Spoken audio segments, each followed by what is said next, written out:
Good afternoon. I'm Dara Bunjon. I am the food enthusiast here at Jaymore Living. I'm a food writer, food stylist, PR maven, and publicist, and a frustrated baker.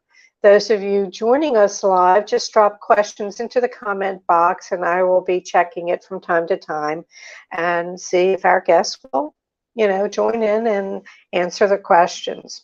Today's guest is Chef Todd Kalkstein, Director of Dining Services at the recently renovated Atrium Village Senior Living Facility. Atrium Village is a senior living community offering independent living, assisted living, memory care, and short-term care to residents in Owings Mills, Maryland. Todd is an honors graduate from the premier culinary school, the Culinary Institute of America, and a former culinary instructor at the Baltimore International Culinary College. Let's bring Todd in. Good afternoon. Good afternoon, Todd. Other than this show, what's on your plate today? We have a special function today. We have an all-American meal where we're doing home fried chicken. We're doing a fresh smoked pork barbecue, corn on the cob, homemade coleslaw, and watermelon. And then we have, I believe it's a band or a DJ coming in. We moved the event inside because of the heat. And my team is in the kitchen diligently cooking all the items for the event today. I think that's from 4 to 6 for the concert. Isn't it a rock and roll concert? Correct. Okay. And that if people are interested who are listening live, they can contact the Atrium Village Senior Living. You have to contact them to make arrangements to come to the concert. And you can find that up. Just Google Atrium Village Senior Living, and it'll give you a direct link to their website and contact information. And it'll also come up in the contact or, comment section of the page that we're on right now for the live show. Todd, you graduated University of Maryland, then you went to the CIA, the Culinary Institute of America, graduated with honors, went to University of Maryland, then to Culinary School. Why culinary? What made you make that choice to say, okay, I'm going to go into culinary now that I've finished my BA or whatever you were going for at the University of Maryland? Well, growing up on Long Island, I always loved watching my mom cook and followed the footsteps of my older brother and my older sister, who both went to University of Maryland. After Maryland, didn't really know what to do with my life and had always loved to cook. My dad was dead against me going to culinary school because he didn't believe that a man should cook. And my mom was completely for it. And we went up and visited the Culinary Institute of America up in Hyde Park, New York. And my father couldn't believe that this is what a culinary school was. He was so blown away that he actually gave me his blessing. And I will tell you, it was the greatest 2 years of my life going up there. And this is when the culinary school was only a 2-year program. When I graduated in, I believe it was February of 1989, had since become a bachelor's degree program. And I believe they offer a master's program as well now. I was well into my career when they offered the bachelor's and did not have the chance to go back, maybe get a double bachelor's or even go for a master's at the time. I actually went there, and it could have been just around the time you were there. When I say that, I ran this cooking classes in restaurants, in the restaurant kitchens before the Food Network. And I lined up a trip for, it was Columbus Day, took up 10 of the people who take my classes. And I lived on campus for the 4 days. And obviously it was fall, it was gorgeous.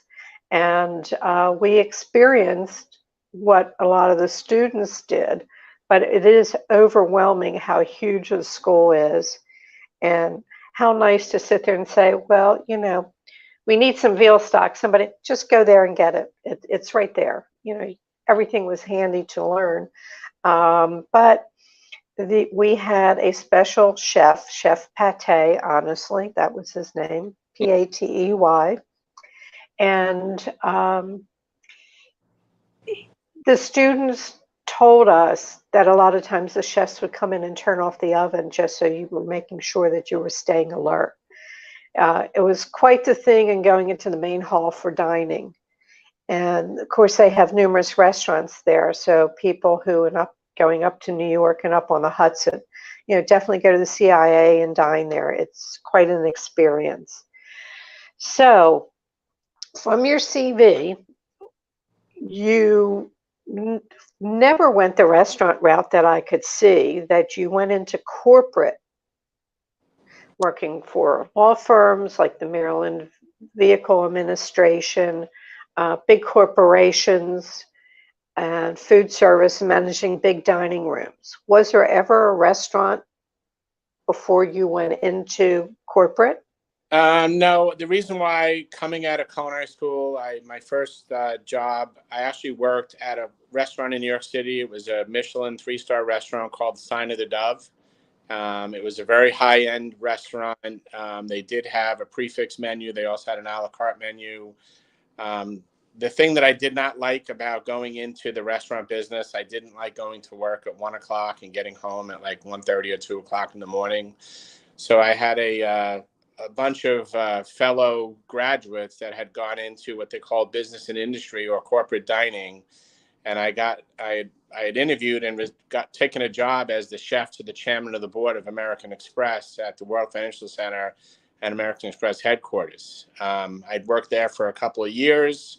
Everything was scratch made, met some really interesting people, met some presidents, met some premiers, met finance people, met Cheney, Schwarzkopf, and all those guys when they had the parade from the first Gulf War, because we catered all the food for those special people, the VIPs, and then decided after leaving American Express to get into management, and then started to move my way up the management chain, get out of the kitchen, and get more into the back office. And from then on, I really have been, running, whether it be business and industry. I worked in healthcare.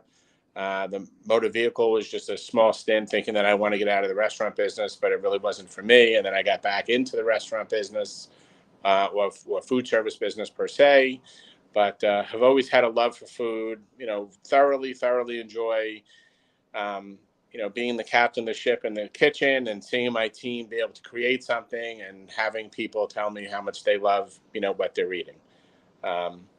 And that's pretty much why I got into cooking. I mean, it's just a very unique area that you could, create something. You can envision it first, and then you can go out and buy all your products. You could actually cook it, and you smell it, you feel it, you taste it, and then you enjoy it afterwards. And I don't think that there's a lot of professions that have the capability of, giving someone that unique experience. Right. Let's talk Atrium Village for a moment. They've done a renovation, and recently there are 2 dining restaurants and 2 bistros. Can you tell me more about those? And we have 3 components to the facility. There's an independent, an assisted, and a memory care facility. The assisted living is about 170 rooms. We're roughly about 75% occupied right now. The independent living comes with their package. They get Monday through Saturday. They get breakfast and dinner. Lunch, they're on their own, which they can go to the bistro for. The bistro is open Monday through Friday from 11 to 3, and then Saturday we service the bistro out of our main kitchen. Breakfast is a full, complete breakfast. You can get any type of egg. We rotate the protein, whether it be whether it be bacon, ham, sausage. We'll do hash, we'll do cream chip beef, etc. We rotate every day the type of hot cereal. So it could be grits, it could be cream of wheat, it could be oatmeal. And we rotate out also pancakes, waffles, French toast, etc., potatoes. And then we have any type of, bread, toast, bagel, whatever it might be. The same menu for the independent living for breakfast is the same menu for the assisted living, and is also the same menu for memory care as well. Lunch, there's a menu for lunch that assisted living and memory care get that's included in their package. It's usually more on the sandwich end of the lunch. It could be hot or cold. It comes with a soup. It comes with a vegetable. It comes with a starch, and it comes with a dessert as well. We scratch make all our own soups. We don't buy any soups. We make them from bases or from stocks. I really pride ourselves on the soups that we make because they really are terrific soups that we do here. We offer 2 soups a day. We offer chicken vegetable every day, and then we offer a specialty soup as well. So tonight for the special function, we're doing a homemade black bean garlic soup for the all-American meal that we're doing. Last night, we had a potato leek soup that we made from scratch. I believe on Tuesday we had a tortilla soup that we made from scratch, and I think on Monday was a chicken wild rice soup that we had as well. Right. I love soup, so you got me there. My mother, now, Atrium is rental. It's not buying into a condo and then paying monthly. So this is rental, a monthly rental, and they buy packages. As you say, it comes with meals. So you have 2 dining rooms and you have 2 bistros that they can go to. 3 dining rooms. Pardon me, 3? 3. We have an independent, an assisted, and a memory care dining room. Okay, so there's 1 for each. All right, I was trying to get a grasp on that. And guests, they can bring guests, can't they? Absolutely. Yep. And we encourage the 2 biggest days of the year that we usually have guests here is Mother's Day and Thanksgiving. Prior to COVID, Mother's Day and Thanksgiving, we had over 500 people in the building. Obviously, COVID has heavily hampered, people going out and coming in to be with the elderly in the building, of this nature. But we really look forward to having those residents and their families come in for any event, whether it be dinner, lunch, breakfast, Sunday brunch, whatever it might be. okay, we have a question here. Do you find that Atrium Village, particularly Tenant Diets, limits what you can serve? Are there sufficient opportunities to express, I don't know why this does this here, yourself creatively? Well, we run a 5-week cycle menu. Okay. And the menu has 2 sides to it. One side is what we call Always Available, which runs from Monday night through Saturday night. So this week, the Always Available is a chicken salad with walnuts, apple chips, lettuce, cucumbers, tomatoes. And then we have the omelet is a meat lover's omelet. And then we have a Rachel that we're offering as a sandwich. We offer pasta and meatballs. We have a baked piece of whitefish, and we have a Hebrew National hot dog. And that menu runs Monday through Saturday night. On the other side of the menu, we run 2 specials every night that are made in-house. I could write whatever I want on the menu, anything from crab cakes to roasted chicken. Like I said, tonight we're having the pulled pork, we have a smoker in-house. And we dry rubbed them last night, and then we've been smoking them since about 4:30, 5 o'clock this morning, and then we will pull them apart, add barbecue sauce. I could pretty much do, as long as it's within cost guidelines, anything that I want. We do upscale the menu on certain special, functions. Obviously, Mother's Day, we're going to have an upscale menu. Obviously, on Thanksgiving. Father's Day, we'll do an upscale menu. On Thanksgiving, we do a traditional menu. We'll do turkey. We might do prime rib. We might do sliced New York strip or something of that nature.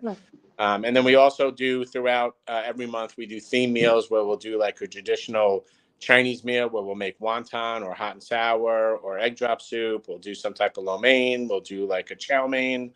We'll do like a lobster sauce, beef and broccoli. We do theme meals every month, and those menus are completely up to me to write, and those are really fun, menus to do. Right. Do you find that, sorry, all of a sudden, do you find that sometimes there's a nutritionist involved, or is that all part and parcel of what you do?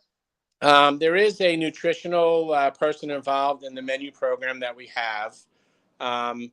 The nutritional part of it is more towards, how do I say, giving us ideas and parameters to go in, but we don't cook per se with any added salt or anything. So if we're going to make a chicken soup, we're going to use a low sodium chicken base to make that soup. And then we're going to use fresh vegetables and either diced chicken or chicken thighs, for that soup for added flavor. The only that we currently run here at the facility, we run a regular menu. We run a puree menu, which is under doctor's orders or prescription. And we also run a mechanically chopped menu, which would also be a prescribed diet. And those, the puree and the mechanically chopped, are only offered in our assisted living and or memory care facility. What are the challenges of feeding seniors? Some of the challenges are they don't remember what they order. Some of the challenges are you'll have two people at the table that want, let's say service one way, and two other people at the table that want it a different way. You have some challenges that some of the residents, they're not into. A lot of the residents that we have here are not into like nouveau cuisine type food. They want their meat and potatoes. They want mashed potatoes with gravy. They want roasted chicken. They want chocolate cake. They're not into some of the, I would say, like more upscale creamy sauces and things like that nature. It's more meat and potatoes, good home cooking, hearty food is what they're looking for. Okay.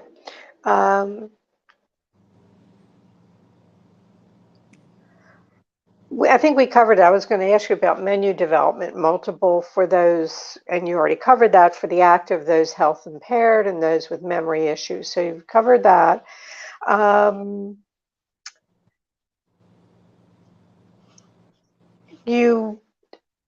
of the things when my mother was living in a senior facility, and it was, quite upscale, and I would go for dinner. I'd join her. And she passed when she was 89, so late 80s, she's there. And I'd go for dinner. The food was wonderful. She says, food doesn't taste good. That food has no taste. And one of the things that I learned is as we get older, we lose our sense of smell. And I'm not sure, you were just saying something, but how much does their impairments play on what they're tasting? I think it definitely has some effect on them as they get older. I think a lot of, some of the residents that we have here say the same exact things that you were saying. They say that when they used to make brisket or they'd make pot roast or they'd make chicken, it had a lot more taste than what we were making. I try to tell them, we scratch make everything, we pre-season everything. And you also have to understand that, when you're at home, you're cooking for 4 people or for 6 people. When you're in a facility like this, we're cooking for hundreds of people. We have a short window, we have like a 2-hour window for the most part to feed all the residents in the building for each meal. At home, when the food is ready, you're telling your family, come in, dinner's up, and we're going to eat right now. A lot of the residents here being past smokers, because a lot of the older generation had smoked. I feel that has a drastic effect on their ability to taste food, because the smoking has definitely taken away some of their ability to taste food. So a lot of them, you see them pour salt on their food, trying to get it to taste to the area that they feel it should taste.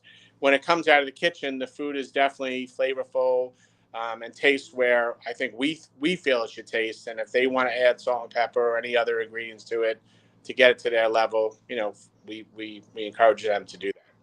Well, that's what my mother did. And I think explaining to people that, you only get 4, maybe 5 things on your tongue: sweet, sour, bitter, sweet, sour, bitter. What am I missing? Salty, and then umami or heat from peppers. And you get more from your nose. So as a senior, as you start losing your sense of smell, my mother kept adding salt because she couldn't smell it. And she felt like she needed to get more out of it. So I think, I'm lucky at this point, being a senior, that They still have a gazunt's sense of smell. And people should understand that when you have a cold, food doesn't taste right because you can't smell it. So that is a senior problem. Is it important, are sauces important for certain seniors that are, let's say, impaired? They're not getting enough hydration? Well, I will tell you, in our assisted living and our memory care, there's always not only the beverage of their choice, but we always have cups of water on the table. I know in our independent living, they can order because it's up to them to order whatever they want. We don't put additional water on the table unless they ask. Um, Okay. Sometimes the sauces, for some seniors that have some chewing issues, the sauces help them chew and digest the food a little bit better because it's not as dry. So, a lot of the residents here, when we offer mashed potatoes, we always offer gravy, as opposed to there are some residents that, might not want gravy, but the gravy or sauces sometimes makes it easier for them to chew and digest, what they're eating. And just to let people know that your Baltimore County Restaurant Week, that they actually asked you to come and be one of the tables or restaurants that people come in for Baltimore Restaurant Week and come into the atrium. And is that the case at any time? Can people that don't live there come in and not being guests of somebody who lives there, but could I come in? I have nobody there, but could I come in and have dinner there?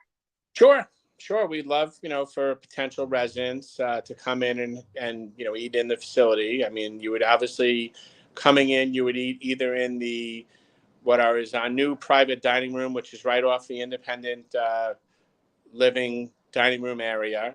It's segmented off. We do not offer cash services. It's charged, or it would be charged to the person's room. So if you came in off the street and you were looking just to have a meal, that would be one thing. But if you came off the street with a family member that was looking to live in here, we'd be more than happy to give you a complimentary meal, so you could see Okay, what it's about. right. I can't imagine what it was like managing a facility like that during COVID and lockdown. What were your walkaways from that? What did you learn, or what are you doing now that you weren't doing before? It's sort of a broad open question. Well, I think, during when COVID hit back in March of 2020, nobody really knew what was going on. And at that point in time, I think it was new to everyone. We had some COVID outbreaks in the building, and unfortunately, we lost a couple of residents due to COVID. But as we got through COVID, I think the biggest takeaway was the lack of socialization that the seniors didn't have in the building because they were all afraid to come out of their room. They didn't want to catch COVID. So what we had done from the dining department is we created something called doorside dining. We had ordered these special carts. We had put the dinner in really beautiful chafing dishes, and we walked up to their room rather than having it prepackaged, and we'd open up the chafing dishes on one cart and we'd serve it to them. We'd have them hold the plate and we would serve the food to them, and we would give them not only fresh hot food in front of them, but we would socialize with them as well.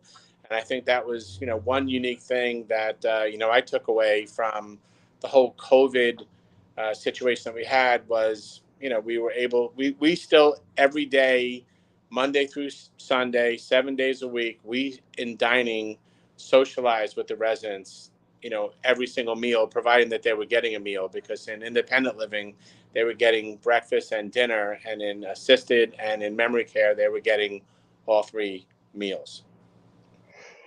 What piece of advice might you give somebody who's taking care of seniors at home? The parents have moved in, they're elderly, they're not quite ready yet for the atrium. Food-wise, is there any advice that you would give someone taking care of seniors at home?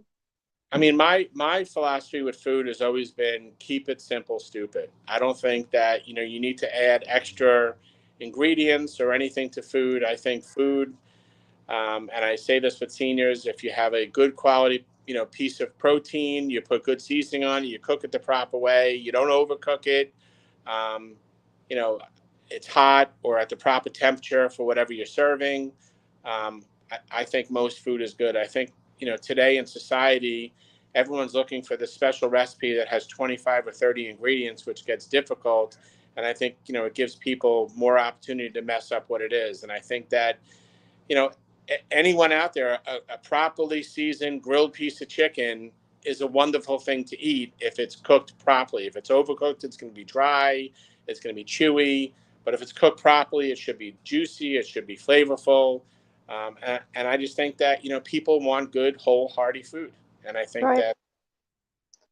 that, Right. And then, probably, if you're dealing with seniors who might have that sense of smell issue, I was working more with aromatics like a ginger and fresh herbs to bring flavors out. Let me wrap up. I forewarned you I had a couple of questions okay. that I ask. If you woke up tomorrow, and you have a new talent, what would that new talent be? If I had a new talent, I'd probably go into nursing. I have two daughters that are nurses and hear about all the beautiful stories that they have. One daughter is a nurse at Memorial Sloan Kettering in New York City. And, she tells Wonderful. the wins and losses that she has, and it's very, very special. And I have another daughter that's in nursing school in Delaware, and she tells us all about, her doing her nursing and all the wins, that she has. And I just think if I had to do it all over again, I would go into nursing. Wonderful, wonderful. If you could go back and give your 18-year-old self a piece of advice, what would it be? Pay more attention to school and study harder. And, I don't know that if I had to do it all over again, if I would have got into cooking, I might have gotten into something else. Okay. And I always ask, was there an epic culinary fail that you're willing to share with us? Sure. When I was doing my apprenticeship at the New York Marriott Marquis, and I was in the main kitchen, they had a prep sheet, and every day you'd be given, a daily task of what you had to do. And the chef in the kitchen had my name next to Kalkstein, and he needed me to make 250 gallons of chicken consomme. And I only remember learning how to make chicken consomme in culinary school. And for those of you who know how to make chicken consomme, it's a whole process. It's not just, broth and running it through a strainer. And the first consomme I made, which was probably in a 100-gallon kettle, I greatly failed. And, I think they knew that I was going to fail. And I think it was just a test for me when I was there for my apprenticeship. And they came over and they explained how we're going to do it in that large batch. And, I really think that, it was a true learning experience, and saw the patience that the chef had, spent time with me to, show me how to properly make it. And then, throughout the 7 months that I was there for the apprenticeship, I was always given the consomme from then on. And I bet you know how to make gallons of consomme now. Yep. And is that with the float? Yep, with the raft. Raft. Yes. Sorry. Okay. I'm going to the pool every day, and I have a little floaty, so that's more on my brain than the raft. But I was close. I want to thank you, Todd, for sharing with us. It's been a pleasure. And all the information on Atrium Village Senior Living is available. And feel free to reach out to Todd if you have some questions about cooking for seniors. And are you going to be part of Baltimore County Restaurant Week? I don't know if the county opened up, because I don't know what our COVID protocol is yet. I have to check with the health department. That's why we didn't, go into the restaurant week yet until we get a complete green light, because we're a senior facility. So the rules are a little bit different here than they are to a traditional restaurant on the street.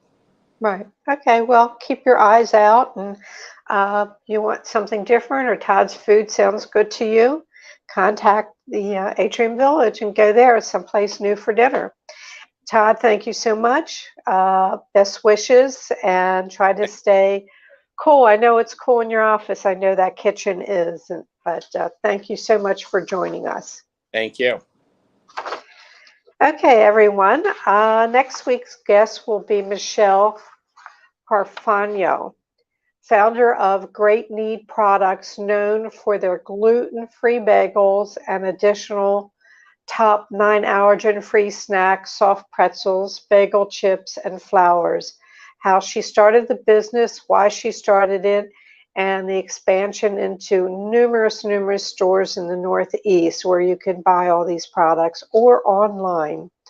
I just want to remind people that the Howard County Restaurant Week ends tomorrow, which is Friday, and Baltimore City Restaurant Week kicks off the same day. So hit the restaurants, support them. They need your help, and you don't want to cook in this heat, and they're willing to do it. So go visit the restaurants.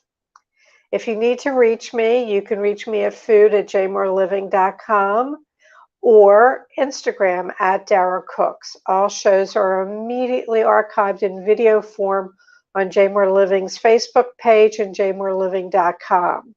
Feel free to dig into the past shows, listen when you're walking. I can't even talk anymore. When you're walking, your runs, your drives, sitting by the pool, go back into the archives, listen to the shows. We've had some great guests, very diversified. And just a reminder, be kind, smile, say hello to people. As always, may your plates always remain full. I will see you next week.